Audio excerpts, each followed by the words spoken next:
Happy Thanksgiving, everyone. For those of us that are no contact, remember, avoid the hoovering. I'm going to try to have a more positive video today than the typical, you know, holiday no contact thing and beware the hoovering, because I've done that before and they're up there and other YouTubers have done that.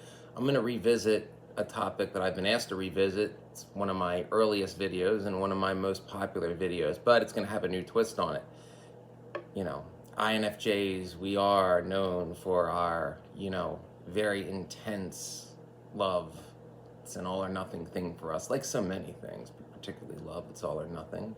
Most of us, including myself, are demisexual. But what are the positives and negatives of INFJ love? And before I get into it, if you haven't subscribed, it's free. Why haven't you subscribed? It's free. And if you really want to be cool, I have this Patreon page you can join.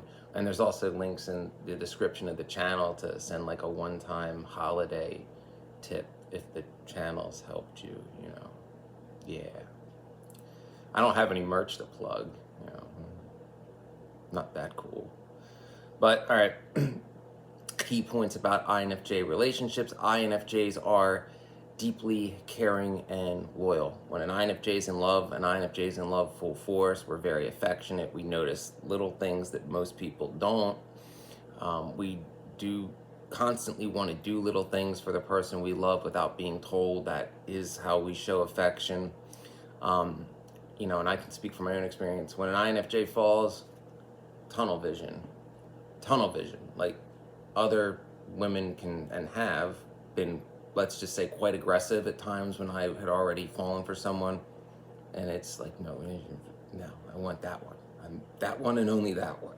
That's how we get. That's just how it goes.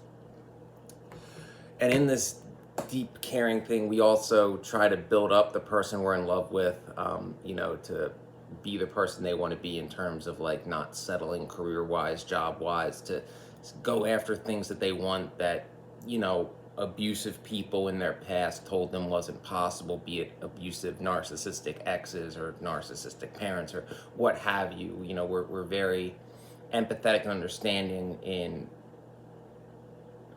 the person we love expressing like their past trauma to us. We're natural counselors. Additionally, we're very intuitive and understanding. We're very good at reading, especially someone we have that deep emotional connection with, that we're in love with. We can, at least in my case, when I have that type of connection with somebody, her and I, and I've had this with a couple of people over the years, can look at each other from across the room and know what the other one's thinking. And when we look at each other, it's like no one else is in the room, but you have that nonverbal, communication, that very intense, like, even if it's unspoken, everybody knows, how the two of us feel about each other. That's always kind of been my thing, where I've never been a gossiper, but it's like, look at the way he looks at her. Like, come on, that kind of thing. We do pick up on those subtle cues, and we're also very understanding when somebody's down or upset. We know, like, when to give people space, but also, like, when to be there for somebody and, like, kind of just be there and console them at their level that might be not speaking. We're not the type to just be like, well, there's no reason to feel down, just pick yourself up. We hate platitudes, me especially, but most INFJs do. INFJs have a strong moral compass. We set ridiculously high ethical standards for ourselves, so the person an INFJ is hardest on is ourselves. We do have this thing where we never think we're good enough, like no matter what we're doing, whether it's a relationship, a career, whatever, we always feel that we must be doing more. It's kind of a curse, that, that perfectionism thing. We do emphasize our values of compassion and particularly integrity. That will never sell out and can cost us, well, okay, let's be honest, INFJs, your integrity has cost you in the past. I know it's cost me. And, we do have the sense of social responsibility. We're often like reluctant leaders when there's corruption or abuse going on to like a group of people, perhaps in a work setting. Somehow we become the de facto leaders of, those resistance groups, no matter how many times we say, I don't want it. Yeah. All right. Meaningful conversations. If you are looking for a deep emotional connection with somebody, you're in luck. And that's what an INFJ wants. And we value like deep emotional like one-on-one conversations more than anything. We abhor, like fake pleasantries and platitudes and surface level stuff. Like if an INFJ is in love with you, you can ask that INFJ anything about them, about their past, and they will tell you. You just got to ask the right questions. You can't, INFJs typically don't lie, but at the same time, you can't fish. Like you can't ask a vague question fishing for a specific answer. If there's something specific you want to ask the INFJ will tell you, but you got to ask that specific question, So yes, meaningful conversations. We want to get to know everything, and I mean everything about the person we're in love with. Their past, their present, their dreams, their aspiration, what their end game is, what they value in connections, why they chose, because INFJs, our confidence isn't great. It's like, why did you choose me? That kind of thing. We do that too. But all their likes and dislikes, and we remember all that. INFJs have like really good memories, especially when it comes, in general we do, but especially when it comes to somebody that we're interested in romantically. Like, not just a few months ago, like I brought up some one-off comment the woman I was interested in said to me like 8 months prior, and I remembered it, and I brought it up. It came up in a conversation, like I said, a few months ago, and she was like a little amazed by that. And it's like, what? I pay attention. Even if I seem aloof. INFJs may seem aloof. We're not, ever, really. Unless we're in an NITI loop, then we're just kind of off, but that's a different thing. Now, there are some potential challenges in being in a relationship with an INFJ. Well, you might not say challenges for us. You may like them. One of it is our overgiving tendency. INFJs, due to our caring, empathetic nature, may sometimes sacrifice our own needs and prioritize the needs of others. Yeah.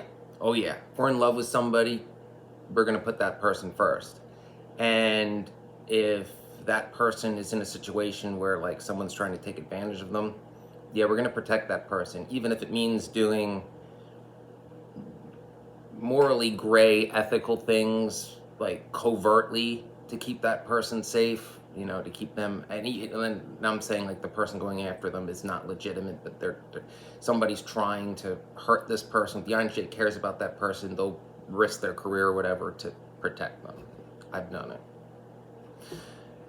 INFJs we do have a difficulty in expressing our own needs. We know what they are, they're in our head, but to properly vocalize them can be a challenge for us. And that can lead to potential misunderstandings, including our, kind of eccentric speech patterns. But again, we're always willing to talk about things. If an INFJ, like, we're not offended if it's like, what the fuck do you mean by that? Like, that doesn't make sense. So, some INFJs, I don't fall into this one, have a sensitivity to conflict. I grew up with a borderline mother with a drug problem and a father who drank a lot who was an ex-Marine. So there is conflict and tension, and you don't back down. So this one doesn't really apply to me, but most INFJs don't like conflict, and this can cause them to be taken advantage of for that whole go along to get along attitude and that people pleasing mentality that INFJs have. Not to the degree ENFJs have. They're taken advantage of the most because of their very genuine empathetic and positive thinking and conflict avoiding nature.